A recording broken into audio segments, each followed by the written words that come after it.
Coisa que não é tão Tu é meio falada. nerd, né? Tu é meio nerd. Bem nerd. Mas na internet agora, eu tenho acompanhado na internet agora, tem sido falado muito nisso. Só que é uma coisa que os grandes... Mas na música não tanto, né? Ou na música também tu tem visto? Sim. Na parte de composição, quase nada, assim. Eu não sei se tem muita gente É que a composição já é um nicho específico da dentro música, da né? música, né? Sim. Então, assim, falando de forma geral, é uma coisa que agora, nesses últimos anos, tem sido falado muito. Principalmente com a questão das redes sociais, né? As pessoas falando sobre a importância do músico demonstrar profissionalismo, né? Produzir bons materiais para vender a sua marca e tal. Mas eu percebo que em ti, eu como amigo falando assim, o diferencial que eu enxergo em ti é muito o profissionalismo que era para ser o básico, que era para ser o óbvio, sabe? Do tipo, ser organizado, ensaiar bem as coisas, entendeu? Então, como tu enxerga mais ainda a questão de tu ser um cara sistemático, né? Eu acho que isso vem bastante da parte de eu ter vindo... Eu sempre gostei de várias coisas, mas, tipo, gostava bastante da parte mais matemática, assim, do negócio. Então, As questões exatas são... eu acho que essa parte minha é forte, assim, além da parte criativa. O que eu percebo muito na música, de forma geral, assim, nas artes, eu acho que de forma geral, né? Só pra explicar, agora eu me lembrei.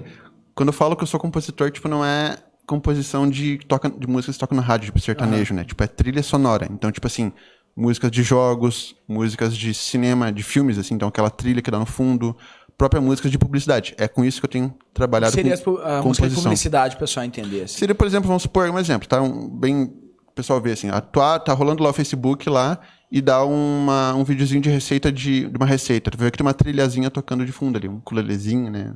Coisinha bem animadinha. Então, isso é um tipo... De trilha sonora de publicidade. De publicidade, é. Então, pode ser aquelas músicas de vídeo de youtuber, pode ser comerciais de TV, que tem...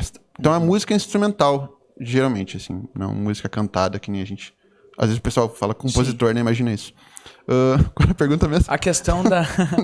Como que funciona pra ti a ligação que tu fez da tua sistemática de trabalho com lidar com a música? Porque, querendo ou não, ainda existe um mito do músico desorganizado, vagabundo, chega atrasado, sabe? Deslogado. E isso ainda tem um pouco de realidade nisso, sabe? Como tu lida sabendo que tu trabalha de uma forma bem sistemática, assim? Bom, primeiro, a questão que eu falei de ter vindo de outra área. Então, eu percebo que geralmente o pessoal que manda melhor nisso, ou que manda bem em mercado, em redes sociais, é um pessoal que veio de outra área. Porque acontece muito na música, né? Tipo assim, o pessoal, sei lá, fez uma faculdade que não gostava, ou trabalhava com alguma coisa que não gostava, queria música. Daí, tipo, trabalhou um tempo, pegou habilidades e depois veio pra música e traz as habilidades. O que eu percebo na música e na composição bastante, assim, a nível de Brasil, é a questão do pessoal... Tem muitos preconceitos, né, que ficaram na nossa cultura, assim. Então, tipo, separar o artista versus o cara... Como é que eu posso dizer? O empresário, digamos assim. Essa parte mais mercadológica. Cara executivo, isso, assim, dessa isso área. aí. Então, tem essa rixa, assim. Dessa formalidade, né? No Brasil tem formal. várias rixas, tu vai ver, né? Tipo, tem rixa da música erudita contra a música popular, né? Então, tipo, na música também tem isso. Então, tipo, eu percebo que o pessoal... o pessoal tem essa concepção, que em outros países já não é tanto, que é a questão de, tipo, se eu for um cara organizado, eu não vou ser um cara criativo. Como se eu impedisse outro. E uma das coisas que eu tenho batido bastante, e até mostrei nos stories, e sempre tô mostrando, eu criando, que organizar o teu processo de criação, tipo, facilita muito mais. Por exemplo, tá? Tem uns carrosséis que eu faço no Instagram, que eu fiz story. Explica o que é carrossel pra quem não entende. Carrossel no Instagram, né? São aquelas imagens que tu vai passando, assim. Em vez de ser só uma imagem, são uma sequência de imagens. E no caso, a gente costuma ali fazer a questão de um conteúdo ali, né? Conteúdo, tipo, vamos supor, 3 dicas pra compor mais rápido, um exemplo. E tu vai passando, vai vendo as dicas, né? Então, o que acontece? O que eu faço ali, por exemplo? Tem um passo a passo pra fazer isso. Eu deixei bem organizadinho, tipo, quais são os 3 assuntos principais que eu falo nas minhas redes sociais, que é a composição, que é a parte mais de tu criar as ideias da música, a parte de arranjo, que é tu enfeitar isso, botar mais instrumentos e tal, e a parte de criatividade, que é esse processo, assim, como funciona... Eu vou criar uma coisa agora, como é que eu vou fazer? Isso tem mais a ver.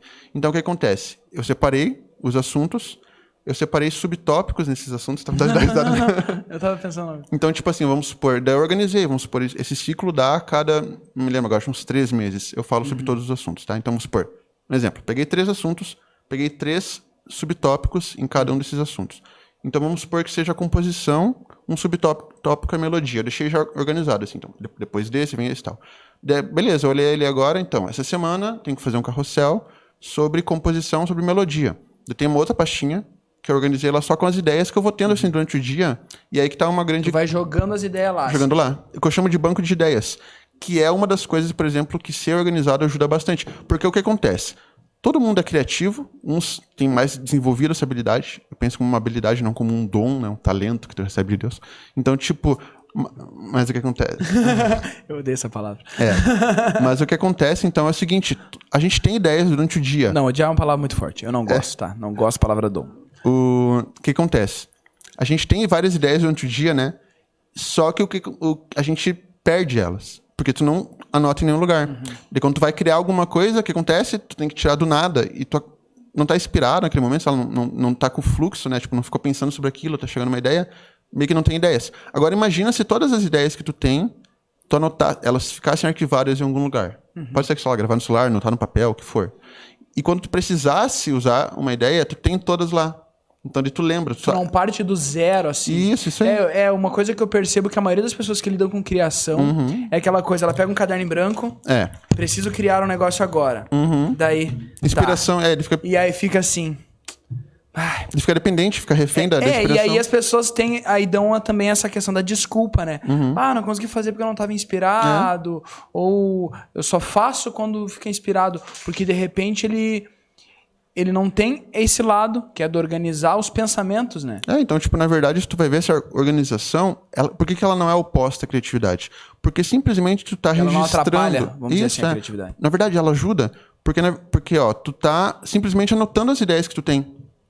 Entendeu? Só tá tendo um banco de dados ali. É como se tu pudesse, vamos supor, imagina o teu cérebro não esquecesse de nada que tu pensasse. Então, essa forma de escrever, anotar em algum lugar, é uma forma de eternizar aquilo. Tá ali. Então, vamos supor, vou fazer um carrossel sobre composição de melodia. Eu vou ali, olho todas as ideias, escolho uma delas. Eu tenho um terceiro banco ali, que eu faço um link, né, com personagens de cultura pop, né? Então, por exemplo, eu fiz um conteúdo... A criatividade tem muito a ver com misturar ideias. Criatividade não é só isso, mas tem muito a ver com isso. Então, quando eu falo assim, uma pessoa criativa, nossa, que ideia legal, ele misturou referências, misturou ideias. É que o pessoal, às vezes, não entende a conexão que ele fez, né, na cabeça, né? Ele ligou várias referências de coisas que ele gosta e deu a ideia. Daí os caras, nossa, que genial isso! Mas, na verdade, a pessoa tem isso também, só que ela não consegue, às vezes, expor, né? Não tem um passo a passo, não percebe, às vezes. Né? Geralmente o pessoal não percebe. E daí o que acontece, então? Vamos supor, eu fiz um carrossel algumas semanas atrás, uma ou duas, que era sobre acordes tensos, acordes que transmitem medo, digamos assim. Tipo um filme de terror, um filme de suspense, pensa assim.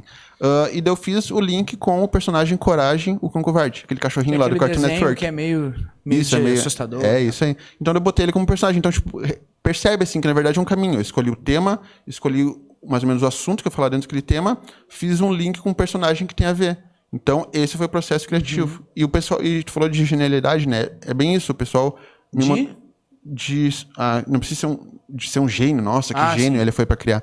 E o pessoal veio me falar desse carrossel que eu fiz, que era bem criativo e tal, e eu mostrei o processo pra eles, né? Então, pra ver que realmente não precisa ser nenhum gênio, assim.